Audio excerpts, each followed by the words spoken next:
If you're a regular listener, if you've been one of the rusted-ons from a long time ago, you know there's a difference in tone between the podcast version and the TV version. These two boys have mentioned it about me, for instance, where it's a bit more professional and a bit more, well, at least trying to be more slick. Here's another difference. We're going to open the show today by, I'm just going to repeat what I've been just hit with in the last 2 minutes. As our friends in Melbourne were setting things up and getting microphones and lighting and all that stuff, these two were having a discussion about Bali belly. How bad is it? Is it the runs or is it just... 2 minutes of this, I'm like ping pong, like, please, can you shut up? I'm trying to get ready for a show because Joel's daughter is in Bali. Yes. It's a bad name, the Bali belly. It's not that bad. I had granola belly yesterday, so I was on the porcelain bus yesterday, but apparently it's a place you must go to. Are you a subscriber, Sean? Subscribe. Yes. Yeah, forget about the bogan stuff. You're not there just to sling back a few bintangs and getting the singlet on. Up in the hills, Dan, nice resort. It's right in your wheelhouse. I'm shocked you haven't been there. Well, hang on. So resorts and uphills, so I'm that big a tosser, I'm that obvious a tosser. No, I said I have no desire to go there. It looks dirty to me, but that is the Cooter in that area. I'm sure the resort part is beautiful. Another hot tip, the best time zone for watching footy. Because you get that, is it 2.5? I just checked it half an hour ago. Perth-like. Oh, yeah. They're 2 hours behind us. Yes. So you 4 p.m. Is the first game. This is a Friday, 4 p.m. kickoff, 6 p.m. kickoff the second one. You're done and dusted by 8. You are just full steam ahead. Okay, I've just landed on this. PNG play out of Bali. That'll get people there all the time. Live show. Get them on side. Cooter edition. No, it's funny. You didn't want a PNG Port Moresby live edition. Someone said to me, and I can't argue, Perth is the greatest time zone for watching worldwide sport because you think of, you get your Premier League in sometimes at 9 p.m, sometimes earlier for those early matches in daylight savings. Your NFL could be like late morning, but not necessarily. And the thing that I discovered in the States, Joel, when you're on the West Coast, NFL starts at 10 a.m. It is fantastic. NFL for breakfast, and then lunchtime, you've got your big games at 1 o'clock, and then if you feel like it, 4 o'clock, the 5 o'clock, the Sunday night game, but by then you're probably a bit all NFL'd out. So there you go. I put Perth and West Coast of America as the greatest time zones for sport. Oh, here we go. And Joel, again, Bali belly's kicked in. Is going to say he's allergic to my black shirt. So that's what he's going to say. He's allergic to something. Where's that nice light blue shirt you had on Sunday night? No, one and done. We tried it. We tried Suited that. I liked it. Thank you, because you want to wear darks. Okay, we all want to wear darks because it looks better on TV or whatever. All right, that's enough jibber jabber. What'd you make of Easter Monday? Fantastic. Crowd, I thought it could have been a little bit more upwards.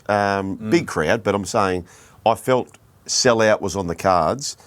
It was fantastic. Two teams desperate. Yeah. Parramatta had to win it twice, didn't they? They did. I need to ask you a question. Did you genuinely think that I was saying that game was poor and needed the music? Yes. Were you genuine? Were you listening to the Triple M call? No, I just knew you were. I made a reference. Oh, so with 10 minutes to go, this incredible game, we had a back-to-back Sweet Caroline into Country Road. Yeah. I thought the crowd was up. You did. Look, you know my thoughts on Sweet Caroline, but I understand its purpose is to get a crowd going. I get it. You didn't need to get a crowd going. No. Do it at half-time if you must play it. If we have some contract where we have to play it 400 times, it's fine. Play it at half-time. I just didn't... And well done to Vossi. He called it out during his call on Fox. He said, I'm not sure right now is the time for Johnny Denver. Because it was the Tigers were on attack. There was a bloke in the bin. There was punches getting thrown. It was all happening. Just for the record, did John Denver get a mention? Johnny Denver got a mention. Hey, what about the? This is. How did he stay in there? The Fox was back, baby. He was back in a big way. What about his gun? It's hard to score against fullbacks these days. And you know what he did? So he wasn't told to go to fullback. Kelma Talangi, what's happened to him? He absolutely flew. A minute before that, he'd snapped his leg in half, didn't he? Oh, important to some. Oh, there the it Fox. is. Oh, yes. Now, this took it from 1 to 12 to 13. Plus, I imagine, Sean, that there'd be some happy people, but I'm guessing that wiped out a lot more. Tell you who was very happy, Sammy Phillips, friend of the show, the trucker, Feed Me Something podcast. He was on 13 plus, so well done for winning the bet. Not sure he needed the text message to me afterwards. I'm the greatest punter alive. So. Just the punting gods have got you circled. Well, what about the trucker? The trucker, they were leading by 4 with 5 to go. Unbelievable. 5 to go, and then 2 tries like that. Yeah, so Sean tweeted me, enjoying the music out there, Dan, ? Game needs it to be fair. So we called him out on radio. I didn't call his name because I knew that's what he wants. Yeah, that's he wants his that. fuel. Now I'm glad you his didn't fuel. put my name to it because I was taking the mickey. It was a game. It was a game of the How do year. you not know that you cannot be sarcastic Thought it in was so text obvious. form? You're in his head because he was on SEN this morning for a cross. Yeah. And he was like, greatest game of all time. It was a good game. Like, he just needs the world to know that he thought it was a good game. I don't think it was game of the year, but it was a very entertaining, It was good. intense game. Obviously, the difference of Mitch Moses, wow. Stark, Unbelievable. and now I think we're asking the question: can Parramatta make a run and perhaps, certainly get out of 17th? I would have thought, but perhaps climb into some sort of contention for the finals? Yeah, the kicking game is an obvious, big part of Mitchell Moses' game, so he adds that to the team. But it was the way he somehow makes the whole side play. It feels like 30 k's faster than what they were without him. He just brings everyone along, and I don't know if that's his talking or what it is, but everything was done at pace, and that's what the good teams do. I think he's worth more to that team now, having seen that, than Turbo is to Manly.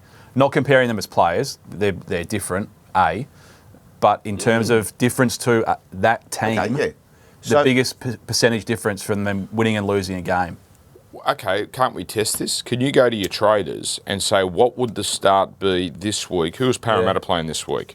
Are they playing this week? They're in the Spa this week. They got the bye. They're in the Spa. They were straight to the pub. Well, ask them what the start would have been for the Tigers game if Moses wasn't playing, and then ask them again now that Turbo's playing for Manly this week against Penrith. Well, that has moved. That was only 8.5.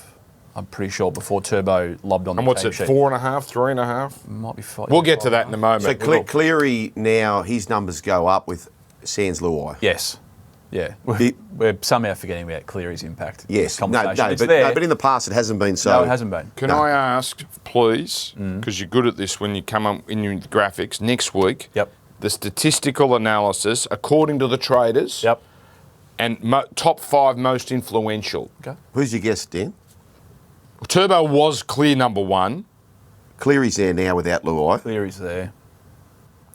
That's Moses that's is the there. podium. That's your podium. Yep. Yeah. There's no one else. Who else is there? There's no one at Brisbane. I'm trying to think of Melbourne. Melbourne's so loaded. Like Harry Grant's out this week, but I guess that wouldn't have knocked the start down too much against South. Yeah. Canterbury are pretty balanced, aren't they? Yeah. Someone like Burton misses there. They don't move. It's a couple of points maybe. Yeah. It's a good question. Anyway, this is why in television and podcasts you should not ask questions without having a known answer. That's my fault as an unprofessional seller. Now, speaking of unprofessional, we had a segment all lined up for the Sunday night show on Fox, and thank you again for watching. But we didn't get to it because it's, we like talking and it's such a short, space we get to play in there, and we're very appreciative of that. So again, a professional host would say, well, we had our chance and we missed it. But an unprofessional host says, no, there's nothing better than leftovers. Okay, leftover pizza is sometimes better than actual pizza. So, without further ado...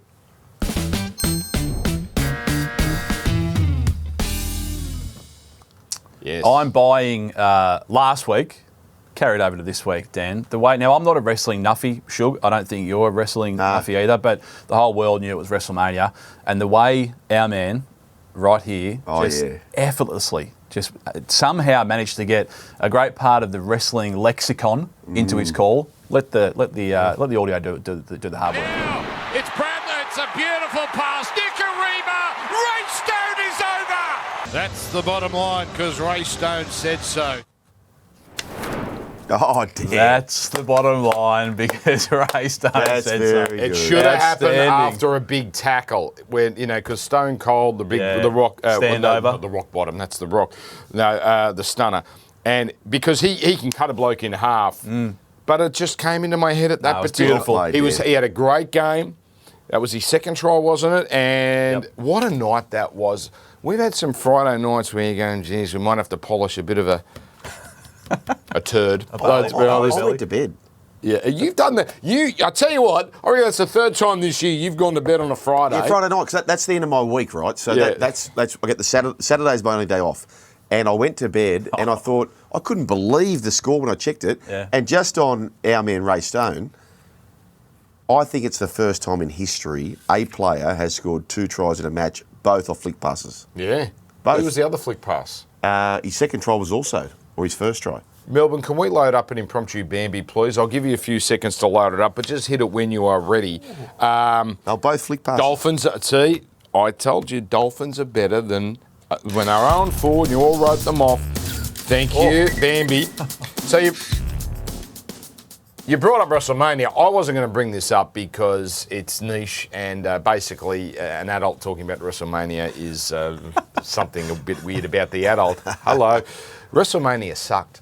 It was, apart from the main event on Saturday night with the triple threat and Paul Heyman doing what he did, it was one of the worst WrestleManias I can remember.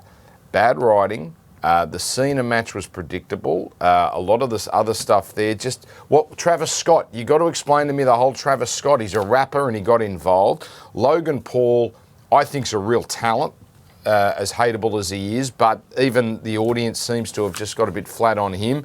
And Triple H is maybe the most egotistical CEO in all of sports. It's all about him. Oh, there's a few. He might be. So anyway, that's my review. They can't. The last couple of WrestleManias have been astonishing, and you think, how can they keep... It's a soap opera, right? It's a soap opera for adolescent men, really. How can they keep writing the greatest shows ever? Well, this time they didn't. Anyway, that's my Bambi. Love it. Whack. Joel, you want to buy? Oh, I'm buying Maxi King. Maxi King, 6 years. So his grandfather, Johnny King, scores in 6 consecutive grand finals, where his captain, Stephen Crichton, had scored in 4 consecutive grand finals.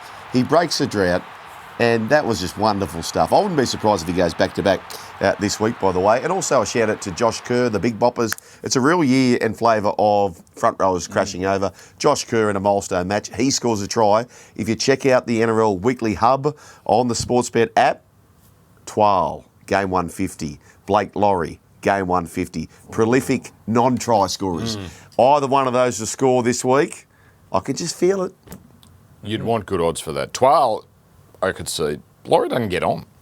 Sorry, I'm sorry. I've done something. No, you haven't. I've bambied your... No, because you are getting a juicy price. Well, you'd have to. Well, it's all about the price. It's not a fluke the front rowers are scoring. And we're putting that down to 6 agains. But you said this a couple of weeks, and I've actually stewed on that comment, and I agree. That makes a lot of sense. Yeah, it has to, because defences can't afford... It's usually flimsy, tired defence. Canterbury are the masters of it. I saw them, that's the first time I've seen them in full since round 1, because a lot of their tries, did I mention this on Sunday? I can't remember. And I thought, gee, some of these tries, I think we're overrating Canterbury, because I'm watching them on highlights or only in short spurts, and I'm thinking, these are very soft tries they're scoring. Obviously the defence, but then you watch them in full and you go, I actually understand why now why Max King is just strolling through, because they just wear out the opposition. 800 more metres than South. I was speaking to senior producer, our man Gibbo, off air, and he was talking about the back three for Canterbury are running for these ridiculous amount of metres, which is great, but I don't think it's all them. I think it's what they're doing at the other end of the field. They're strangling his sides down there. Yes. They're kicking off the back foot, so they have the liberty to run up these big... What are you laughing at, Dick? Have you noticed? No, I was just... Oh. No, I was just thinking of something. I just had a thought. Had nothing... Do you agree with that, though? Like absolutely. The liberty, right? And I just, while you were saying that, I remembered Canterbury have only conceded 1 try on the left this year. Yeah, sure. Yeah. Yep. And, it's Penrith-like the way they're defending. You see how many times, and it jumped out at me on the Good Friday game, so they were trying to, you kick to either winger, try and take him out the first carry. They're so happy to throw a big 30-metre, big loopy pass to Connor Tracy, let him take the first one, then it's bang, bang, Kiraz, Marcelo, second and third. Did you see what they did, though? This is smart coaching. So Matt Burton is the obvious target for kicking. Sexton did most of the kicks in this game. Why? Because they wanted Latrell in the game early. So they were kicking to the right-hand side so that Latrell Mitchell would have to get involved early into the game. So it was very smart coaching, very tactical, smart coaching. Then you want... And look, mine is Mitch Kenny. Not that he performed a hip drop, I mean, that's an obvious one, but how does the NRL miss this? So this was I think the biggest moment of this game against Penrith. So Nat Butcher is driven sideways, deemed a hip drop. Now, it's an unusual one because it's sideways, right? And it's not a classic hip drop. But we noted in commentary he hobbled off. Now, what also happened is the Roosters scored on the next play, right? Or the play, whatever. They scored quickly after. And the bunker was clearly looking at, I think it was Tupou, whether he got the ball down, which clearly he did. But either they just didn't think there was anything in the Butcher tackle, or they looked at it quickly and whatever. Kenny got weeks. 2 weeks. Right. Which means that is an obvious sin bin. Now, because it didn't have anything to do with the try, it was the next plate. Had the bunker correctly assessed it at the time, he gets 10 in the bin. And I think where Penrith are at, they were down 6-0. Oh, yeah. Now all of a sudden, I backed the Roosters to make it at least 12-0.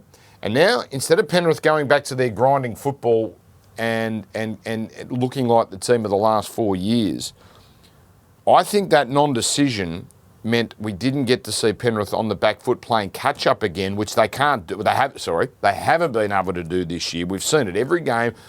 They've got close sometimes they've been rattled. I think that non-decision could be one of the biggest decisions of the season if Penrith start to get hot, because I'm not sure they win that game. Crazy as it sounds, 40-12. And Robbo was right. Robbo, everything he said was right. All right, since we've got no argument on that one, don't forget, Sunday night, 8:20. Again, thank you all for watching. Magic Round were on as well, straight after the live edition of Matty. But that's 2 weeks away. God, it's all happening. You can't keep up. That is our regular time slot now, 8:20 Fox League. Hopefully with some winners. Let's look ahead at the games. And we start off with a beauty. Brisbane versus Canterbury. Thursday night footy. No Reece Walsh. Dean Mariner is in. Brendan Piakura is back. Canterbury pretty settled, although Harry Hayes slots in. Dogs won here last year, 41-16.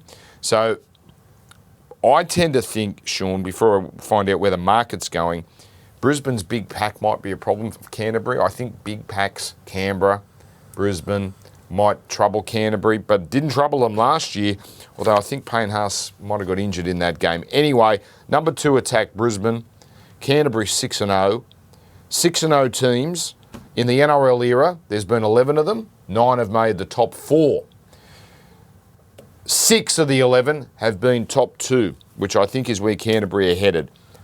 Brisbane, though, are not favourites for this game, which I find fascinating away from home.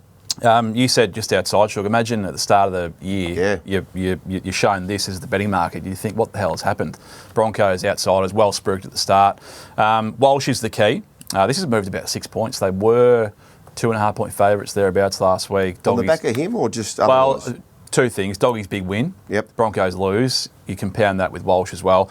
The argument against the Dogs so far is, well, they haven't really beaten anyone. But my counter to that argument is it's the way they've done it. Their defence is rock solid. Every team in the NRL can attack and can attack good, or largely, as a sweeping statement anyway. 2 duck eggs, enormous, less than 10 points a game. That's what's really impressed. However, to use a little racing analogy, they're going from the benchmark sort of 64 races. This isn't a Group 1. They're in town now. They're in town. They're in the city. It's a listed race. It's a big step up. Suncorp is a big hurdle to overcome as well. 4.5. I can't get it bigger than that, but I don't know if I can back the Broncos. It's a midway. It's not a listed race. It's a midway. Anyway, what a game. Worst. Do we agree, though, before I get to you, midways are the worst races to bet on. You can't bet in them. They're a nightmare. Of course you can bet in them. Can, and I do. And you're trying to build a float. Anyway, continue. What a game. What a serious game this is. The Broncos, if they are serious, Madge, this is the game they get them over the line. I don't know where to land. I've got so much respect for the Bulldogs. Well done to what they did the other day.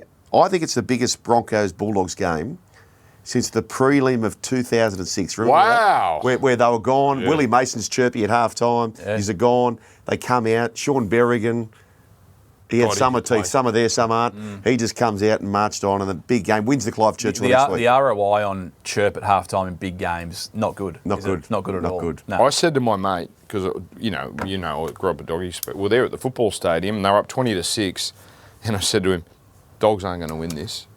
And They didn't. 37-20. It was a 37-20. Oh, they flogged him in the end. Wow. And my mate turned to me and goes, "You're not a Bulldog supporter anymore," and just walked away.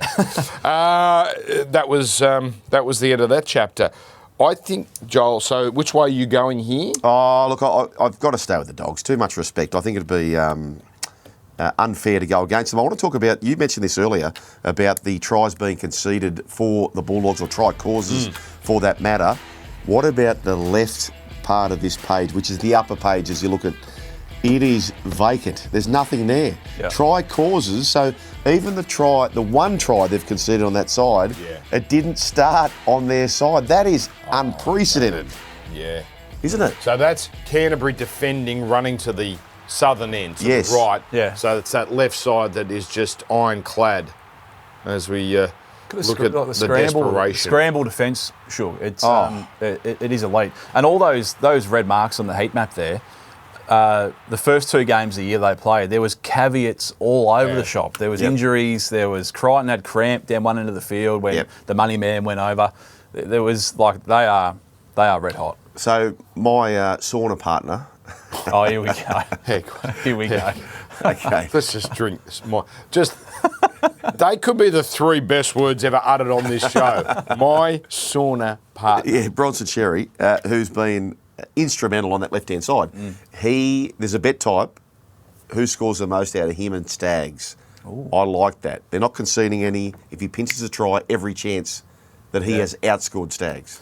Like that, Joel. Partner. Before I get to my Flair, so without Walsh last year, 7 wins, 7 losses.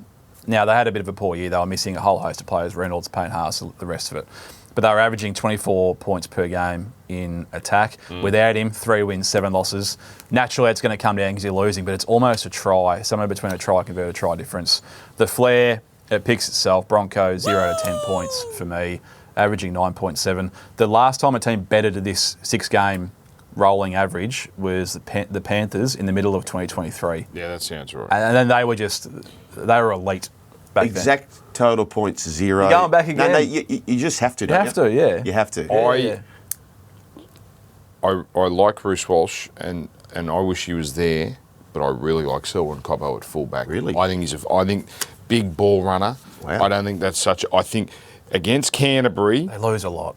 I understand that, but I think it might work in this instance because they've got the playmakers there, and this is a fascinating contest because if Haas gets his offload game going and they get a roll on, the way Canterbury have been beaten in the last 18 months, big forwards, what Manly did to them. I think Canberra's going to really trouble them in a couple of weeks if they're on, and I think what Payne Haas does and what Canterbury do to him is going to have a big say. Can't wait for this game. I don't think you could ignore. I think Canterbury will win. But 249 Broncos, at home, very tempting.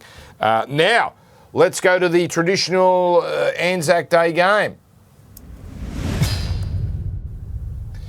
And this should be a very good game. We've had some blowouts last year, one of them, but a very tight matchup this year. Roosters coming off a loss to Penrith against the Dragons, these are the sort of games they're winning this year, the real 50-50s against opposition that's pretty beatable. It's a Roosters home game, not that that matters. It would have been here anyway.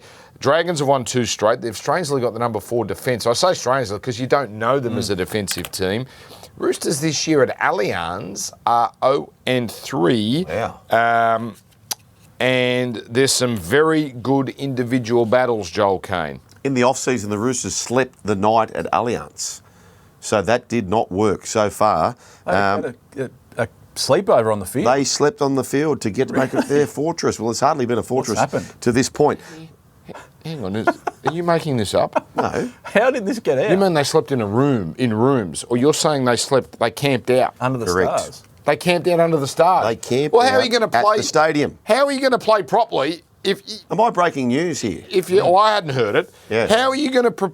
These are professional athletes. They need a good night's sleep before the game. No, they don't sleep there the night before the game. Well, that's what you said. No, I said in the media off-season. Scumbag. In the off-season. Oh, okay. They were trying. fair enough. Okay. Anyway, Big Imagine game rolling coming up up. and you see Teddy rolling up his sleeping bag from the night before. No wonder they're 0-3. You couldn't get a good night's sleep. They had those sun lamps there overnight. By the way, the service at Allianz. Yeah. We need to have a conversation about it at some point. But anyway, continue. And just on service, now, Dan, you would have experienced this yourself, and we are very grateful for meals that come to you whilst you're calling a game. But they always come when you're calling the game. They always come when the game started, and you try to call the game. You can see this lovely food here. Anyway, Shawnee, how do you Everyone see at this? home's got their violins. Yeah, I know, out. exactly. Oh, What a wanker. That's right. Tigers provided us. If we're going to play this game. So the clubs provide. It's their responsibility to provide, and often it's pies and sausage roll. And we're owed nothing. We're owed nothing, but. We had Don't eight. backtrack. We had 8 in the box on Monday with all the tech assists and digital people. They provided 1 sandwich, One. 3 mini pizzas and 1 sandwich. So I think Tigers might be off Triple M. One sandwich each. No, we got one as well. One sandwich. One sandwich. Anyway, Tigers have got enough problems. Can you get to Tedesco versus Gutherson? Okay, all right, please? this is a great game. Okay, so we're looking at Sportsbet have man of the match for this particular game. Player of the match, you can check that out. Oh, the medal. The medal, the Anzac medal. And they're playing for that, of course. We don't have many games throughout the year. Origin, of course, we do have that. Grand Final, Clive Churchill medalist, we do have that. This guy, Tedesco, really fascinated to see how Laurie thinks about this, because he's flying this year. He was also a point away from winning, which people forget, winning the Dally M last Yeah, year. it was flying last year as well. Flying. Dylan Edwards is pretty good on Saturday night. I think it's fair to say Dylan Edwards is back in form. But speaking of form, Sean, Gutho has been, listen, let's be honest, he's been a tremendous acquisition for the Dragons. He has been, and he probably brings something to that Dragon side that they were missing, and it's a real energy. He's the last bloke that you want to line up against would be Gutho, I'd imagine, as a player, because it's not going to be an easy day against him. I really struggle to find an angle in this game. It looks an absolute cracker on paper. Betting-wise, I'm struggling to find anything. I've got one for you. And look, the tip here at the price is Gutherson for the player of the match. That's the Flair bet, $7. Well, look, Tedesco could win it. I think if you back both Teddy and Gutho, you're going to go very close. You know both are in for an 8 out of 10 game. I will tell you this, the last 4 years in a row, a halfback has won the medal. So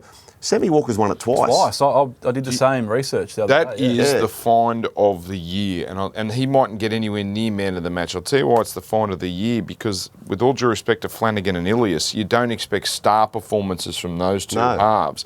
So if the Dragons are going to win, it's going to be Gutho. It has to be. It has to be Gutho. Like, okay, Holmes could have a blinder. Sula could run for 200 metres. Leilua could be Leilua, but I think that's... in fact, I may invest on that game. Who's going to win the game? Roosters just. Okay, and who is your tip to actually win? Oh, look, Roosters just, but good luck. Enjoy it on Fox League tomorrow. And it's the first of 3 New Zealand Warriors playing Newcastle Knights. Now, take note, everyone, this is in Christchurch, not Auckland. Firstly, as we look at the odds, obviously Warriors very heavy favourites. 7.5 is the line as we record this. We all agree, I think, Warriors deserve a home game for Anzac Day. It is Anzac, NZ. Do we like this format on Anzac Day? We're really rushing this in, 4 p.m, 6 p.m, 8 p.m. It's because it's a Friday. We've got it this way this year. Couldn't love it anymore if I tried 3 games back to back, because you've got the early part of the day. You can get down, do the pay the respects to the day that it deserves. Get into your work, a few schooners perhaps if that's your thing, bit of 2-up if that's your thing, and then bang, bang, bang. Question without notice, trading floor. Yeah. Unders and overs on the streakers at Christchurch, because they were going... Was it No, it wasn't Christchurch? Christchurch. Where was that? How that? Dare Wellington. you? Was it Wellington? And it was another city. Napier? Hamilton. It was somewhere else. Oh, my apologies. It was Dunedin. I don't know where it was, but it was certain. I think Napier rings a I bell. think Napier, yes. So how dare you? My Haven't apologies. the people at Christchurch been through enough? I know, and now I know, you're I'm calling sorry. them drunks. No, I'm not calling him anything. Anyway, it's a very intimate stadium. This one's What about 17,000. what about Damian Lillard, who I don't know much about? He's an NBA player. Did you see what he did? No, I didn't see what he did. So Luke Metcalf kicks the winner, and he did a celebration that Damian Lillard does. Right. He retweeted it. Did he? Yeah. Really? Yeah, Damien Lillard Now, retweeted is Metcalf's. either of you going to do the Bambi that you want to do about the former Warriors player, Sean Johnson, now a very good member of Fox? You'll never hear a negative word about me. I think he's fabulous, and if he lived here, he'd be full time at Fox. But come on, do you want to say what? No, don't cue the Bambi. Don't bring me into this. Oh yeah, it's all Sean. I may have lobbed it on the. I may have lobbed it on the WhatsApp. I'm not complicit in this. It is not a Bambi. No, because he's too good. I couldn't do that. And he is a gun. Don't be a hypocrite on it. He is a gun. There's a but. There's a but. They should be. Just get in the butt. They should be. Fox League should be signing into a Just get in the Dylan butt. Brown-like contract. 10-year deals might not be enough. Here we go. But there was a UFC press conference when Volk was can't over there believe bring the this. belt back. I can't He believe might have made it all about himself on that Oh. occasion, Sean Johnson. And then the Wars' big victory. He knew the camera was on him in the crowd when Metcalf has kicked the winning penalty goal. He might have just made it all about himself on that occasion. Not a Bambi, just a warning, SJ. Please. Joel's going to send him the thoughts of Sean Ormerod do not reflect those of Fox League. They do not reflect those of Sportsbet. And in fact, Joel, can you second the motion, Yeah, please? I second it. Thank you very much. Thank you. And I find it appalling that you would do that, albeit me throwing you under the bus. This game, I got this funny feeling Knights are going to really compete here. I don't know if they've got enough points in them, but I can see this being a real down and dirty affair. Weather apparently supposed to be good. It is. Remember how filthy I was after my best bet got chinned? It was Knights last week. I come into the studio after that. After we watched that game, and I thought it might have been a bit of a bad bet. This is how stubborn I am, Dan. Went back, looked at forensically, went through the game, all the stats. This is how they can turn their form around very, very quickly. We're going to see a graphic here. You might wonder why I'm showing you a Canterbury Bankstown Bulldogs graphic before this game. This is where the Bulldogs make errors. So they're running left to right on your screen. You can see when you're on attack, you don't mind making an error or two. You're trying to score points, you're moving the ball around. Let's flip this to the Newcastle Knights errors in 2025. If we can, the left of your screen is going to be absolutely covered. Ooh, yeah. Now look at the first 10, 20, 30, all the way up to halfway. Acne. That is acne. It is bad acne. I don't know what sort of treatment you need to fix that. That graphic has been on steroids. If with my with three all words were the pimples three under words of under the year, chin. you've just beat me. That is acne. That is acne. That's a bad case of acne. However, errors, you can fix them very, very quickly. So they give away about 6 errors in their own half per game on average to the Knights. The Doggies only about 2. 4 sets on your own line that you're giving away on average. You're not going to win a game of footy. No. Hold on to the ball. Yeah. This can turn very, very quickly. Dylan Lucas playing, that's a big in. I just Magic. had a thought. I think I'm going to miss the Magic Round Sunday just because too many things going on. Sean Johnson we should open invitation. Oh, yes. Sean Johnson Yes. after we just. Sean squared. Yeah, I think, and full price. Anyway, where are you going here with this game? Well, I think you can take us here. I'm with Shawnee. I actually think the Knights, for me, it feels like a flip of the coin. No pun intended. It does feel like that. This is not at Go Media Stadium. They're undefeated there. This is down at Christchurch. They are travelling also. Lucas back is a big in. Huge in. The Knights are a big chance. No Fisher Harris, no Dallin Wateni's Lesniak still, no Roger still. I'm not sure there's many teams in the comp that the Warriors are this price. The thing about Newcastle, right, is we know they can't score, and those points at the end last week, the fool's gold, and the lone try the week before, fool's gold, but they can defend. And I think they're having a crack. It's just not happening for them. So if you think it's going to be low scoring, 44.5's the number, but I'm going the Flair. Go the alternate under, 32.5. Love that. Right, that's 20-12. That's 26-6. Yep. You get a lot of combinations there. I think Newcastle are going to make this very competitive. Warriors lost the Anzac Day game last year. In fact, they were thumped, if I remember, by the Titans. Let's go to... I love this game. I've had the privilege of calling it the last couple of years in Fox League, doing it again this year. Melbourne and South. Why I love it is the pre-game ceremony. It's haunting. You would think by 7 o'clock, 8 o'clock, the night of, you've had enough last post and it's all a bit blasé. No, sir.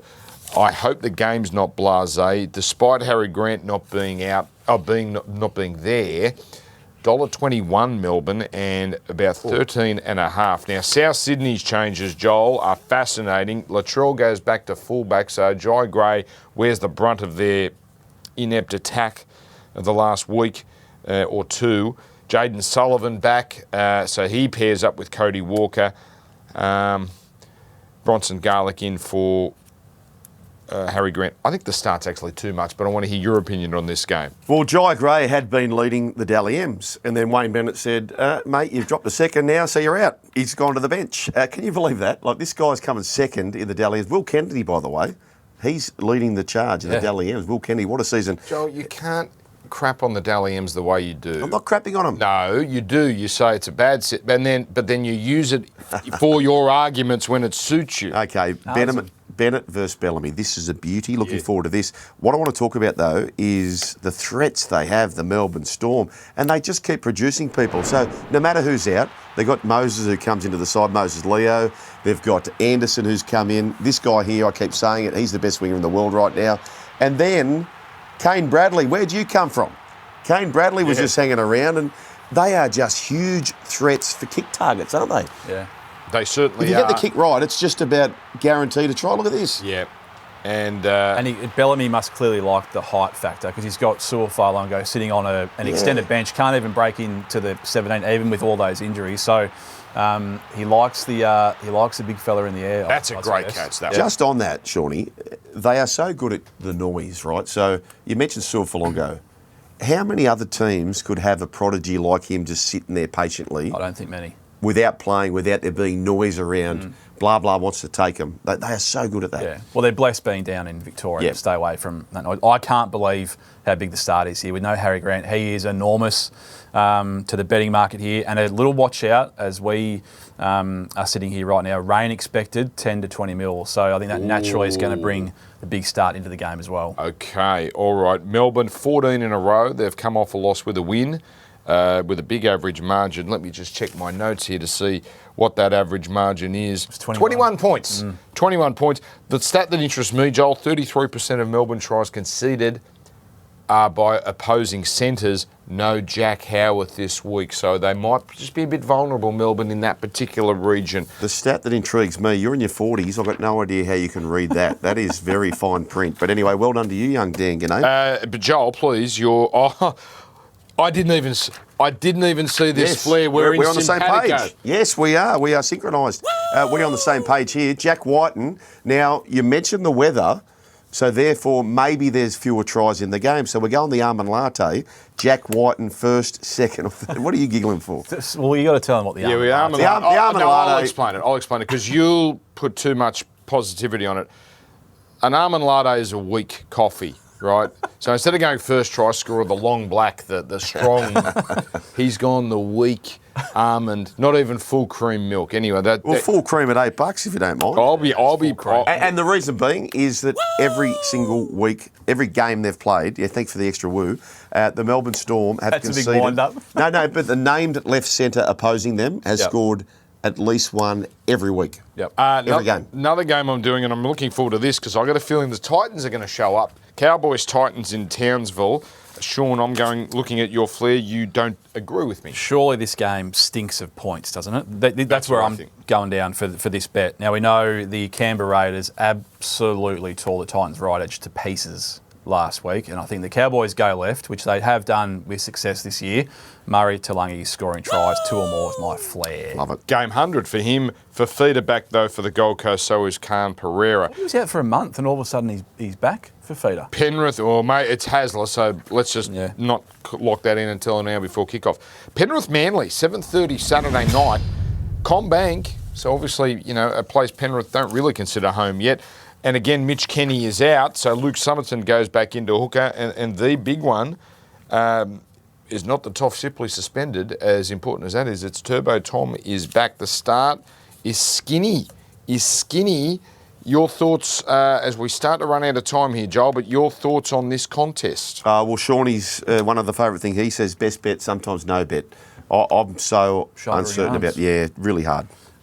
Put me down for Manly, all on the back of this bloke. Turbo's back. Remember we looked at the stats of how Manly perform, their actual wins without him versus expected. They're only 1-3 without him so far this year, but he is just enormous this side. We're still underestimating the impact of Combank Stadium to this Panther side, as we see Turbo just do his thing. But more importantly, no Mitch Kenny, no Brian To'o. for the Panthers. 2 massive outs for them.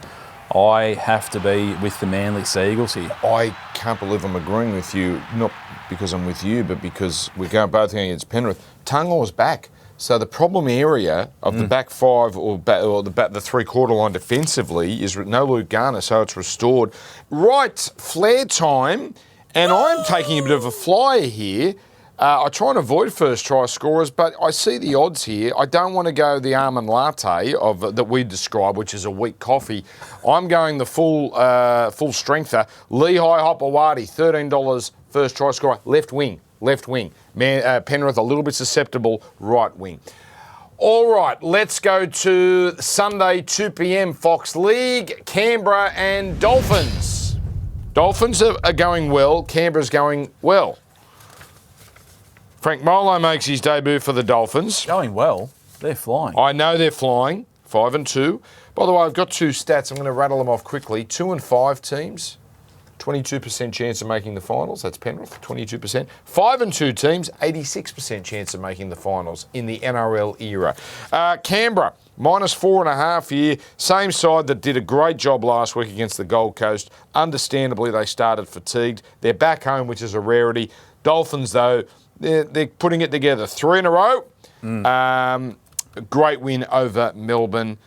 This to get them back to 4-4. This is where you really don't want to back the Raiders when they're favourites and expected to win. You want them backs to the wall, Ricky fired up, the world's against us. And I've actually docked them a couple of points just for that scenario, and I still make them a lot shorter than what they are here. I'll be with the milk. This is why we're going to see some numbers about the Dolphins' right edge defence. I'm talking about Jermaine Azarko, Jake Averillo, and Isaiah Katoa. Attacking-wise, last week, Katoa had probably the game of his career. Only a short career, but he was airborne. Defensively, though, teams are having a lot of luck down that side of the field. The try causes, break causes speak for themselves. Now you face Hudson Young, who is absolutely airborne. Sebastian Chris, Shug, absolutely airborne. Yep. That side of the field, he's flying. And the Melbourne Storm last week cashed in. I know this was early in the game before they rolled out the sleeping bags on the field and went to sleep. But Xavier Coates scored down that side of the field, and Pappy just beat Katoa there, the bloke we were just speaking about, down a little short side. Pretty easy one-on-one. That's going to be the target for Sticky's men, and I think they can cash in. They're a good side. I keep saying, I think they could make the grand final. I really think they could, Dan. That's Canberra you're talking about, not Canberra. the Dolphins. Canberra, not the Dolphins. Yes. Flairville, for me, off the back of those numbers, and I love this market, to combine for 3 or more, which they did last week. I think they scored 5 tries down that side of the field last week, the Raiders. Tamale, Chris, Hudson Young, who is flying 3 or more together. Stat I like, 6 first tries for Canberra, so they start hot, 4 of them by forwards. 2 Tarpany, 2 Nicholson, I think. Yeah. The one thing Hudson Young hasn't done, I don't think he scored first this year, and he scored a whole bunch of tries. The Dolphins, what do we make of the Dolphins? And specifically, did that win against Melbourne say more about where the Dolphins are at or where the Melbourne Storm are at? The latter, for me. No, Harry Grant, he's enormous. Yep. Few things happened in the game. They were getting hammered as well, let's not forget. Yeah. 16-2. That could easily go the other way. Just take it with a bit of caution. Yeah. All right. The last game, Wests Tigers versus Cronulla at Leichhardt. We're going to all be looking at and listening for the crowd when Galvin comes onto the field. What a week and a half it's been. One of the West Tigers' greatest sons, Joel Kane, has had many wonderful moments at Leichhardt. I remember when he kicked a long-range goal to draw with Parramatta, my first ever game on air. Also, Nathan Blacklock, room service bound. So swings and roundabouts, your flair for this. I also kicked a sideline conversion, celebrated the crowd, and then we got beat after it. So what a tosser. Anyway, he did there, but he still had the achievement. Yeah. Crowbar. Look, West Tigers at Leichhardt Oval, the numbers are through the roof. They are a completely different side there. 1-12 sneak home. They beat them last year. I wanted the Tigers to be my best bet so badly, but you just have to take a lot of trust that their head's still in the game. Royce Hunt backs big. Yeah, I just don't know. Galvin back in the side. All things being equal, I think they could be winning the game, but I'm not sure all things are Aren't equal. these the games under Fitzgibbon Cronulla just win? Not this time last year. Okay, that was a one-off, 32-6. They've been everywhere. Your graphic last you know week, the difference last year? Last year was a night game. Last 11 games, in daytime, Cronulla have won 10. Wow. 10-1. Now, yes, they lost their 12th. I get it. But in that same period, in that whole period where they're 10-1 in daytime, only 48% at night. Wow. They play better teams at night, better TV time slots. Of course. But 10-1 to me, give Wow. me Cronulla all the way. And give me a quick ad break here, and it is only quick. We will have our best bets on the other side of this. Get them onside here on Fox League.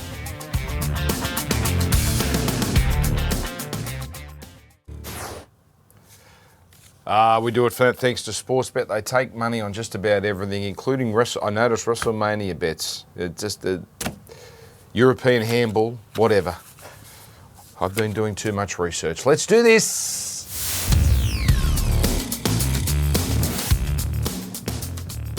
Best odds, though, I can guarantee that. Sean Ormerod.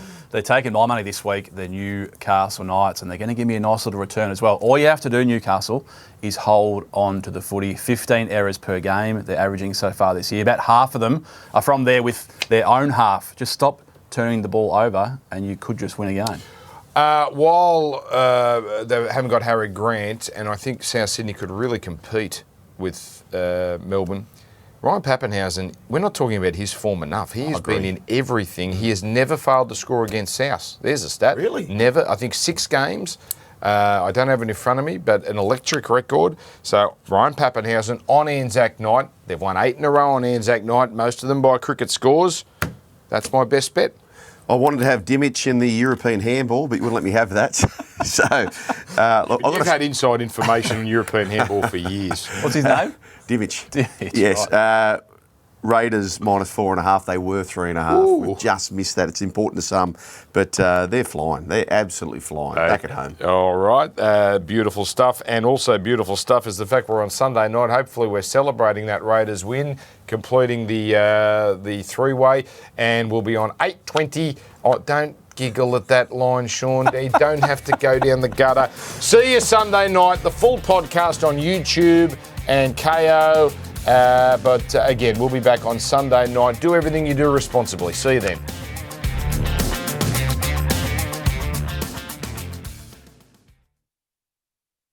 What's gambling really costing you? For free and confidential support, call the number on the screen or visit the website.